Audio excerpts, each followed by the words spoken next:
আসসালামু আলাইকুম ওরহমতুল্লাহ। আমার দর্শক মণ্ডলী, আমি আপনাদের সম্মুখে উপস্থিত হয়েছি।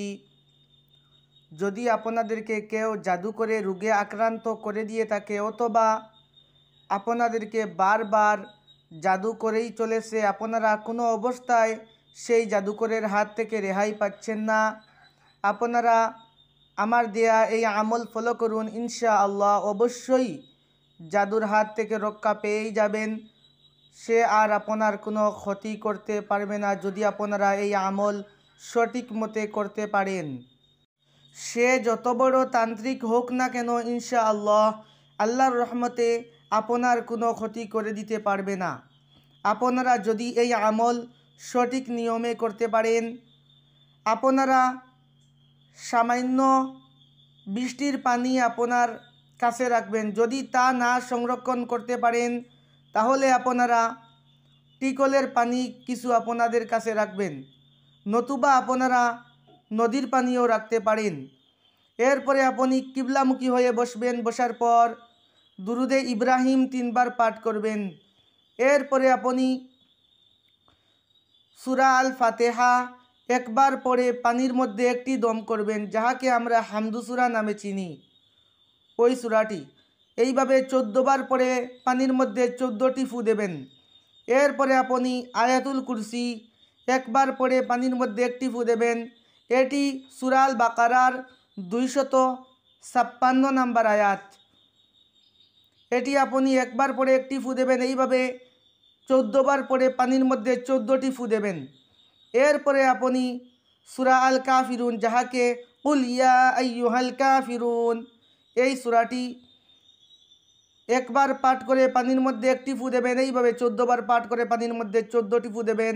এরপরে সূরা আল ইখলাস কুল হুয়াল্লাহু আহাদ, ওই সূরাটি একবার পাঠ করে পানির মধ্যে একটি ফু দেবেন। এইভাবে 14 বার পাঠ করে পানির মধ্যে 14টি ফু দেবেন। এরপরে সূরা আল ফালাক কুল আউযু বিরাব্বিল ফালাক একবার পাঠ করে পানির মধ্যে একটি ফু দেবেন। এইভাবে 14 বার পাঠ করে পানির মধ্যে 14টি ফু দেবেন।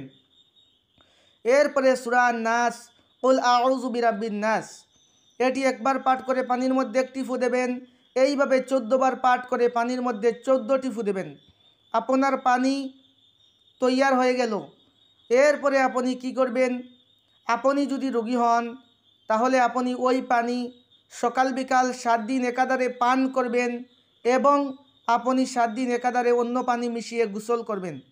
ইনশাআল্লাহ এর ভিতরে যদি আপনাকে তান্ত্রিক ক্ষতি করতে চায়, তার দিকে ঘুরে যাবে, কখনো আপনার কাছে সেই জাদু ঘেঁষতে পারবে না। আর আপনি যদি রোগে আক্রান্ত হয়ে থাকেন জাদুর কারণে, তাহলে সেই জাদু আপনার উপর থেকে কেটে যাবে। ইনশাআল্লাহ আপনারা পরিত্রাণ পেয়েই যাবেন। কোনো কবিরাজের কাছে যাওয়া লাগবে না, আর মোটা অঙ্কের টাকা দিতে হবে না। শুধু ইসলামিক পেজ এবং ইসলামিক চ্যানেল আপনাদের সাথে আছে। আপনারা আমল করুন, ঘরে বসে কাজ করে ফলাফল দেখে কমেন্ট করুন। আর আপনারা আমাদেরকে সাপোর্ট করবেন, আমরা ভিডিও বানাতে আপনাদের সাপোর্টে উৎসাহিত হব। ইনশাআল্লাহ যারা এই আমল করেছে তারা ফলাফল পেয়েছে। আপনারা আমল করে দেখুন, অবশ্যই ফলাফল পাবেন। আমরা যা দেই তা পরীক্ষিত। আপনারা ফলাফল দেখে কমেন্ট করুন। আর আপনারা যদি রোগী হন, তাহলে আপনারা এইভাবে পান করবেন। আর অন্য যদি রোগী হয়, তাহলে আপনারা তাহাকে এইভাবে দিতে পারেন, আর তাকে বলবেন এইভাবে সকাল বিকাল একাধারে 7 দিন পান করার জন্য, অন্য পানি মিশিয়ে সে 7 দিন গোসল করার জন্য। এর ভিতরে জাদু কেটে যাবে অবশ্যই। সেই কবিরাজের জাদু কাজ করবে না। যত বড় তালা বাবা, সালি বাবা, দালা বাবা, এরপরে আরও কত বন্ড বাবা রয়েছে, তাদের তান্ত্রিকই কোনো সময় আল্লাহর কোরআনের কাছে ঘেঁষতে পারবে না। কারণ তারা হামদু সূরা শুদ্ধ মতে পড়তে জানে না, কিন্তু তারা মাঠের মধ্যে নেমে গিয়েছে তান্ত্রিকি করার জন্য, ধান্দাবাজি করার জন্য, মানুষদেরকে হয়রানির শিকার করার জন্য।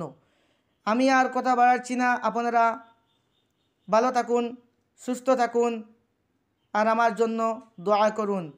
আর আমি যাতে আপনাদেরকে সুস্থ অবস্থায় ভিডিও বানিয়ে এইভাবে আপনারা ঘরে বসে কাজ করতে পারেন, যেন আল্লাহ রাব্বুল আলামিন আমাদেরকে দিনের জন্য কবুল করুন। আমিন। আসসালামু আলাইকুম ওয়া রাহমাতুল্লাহ।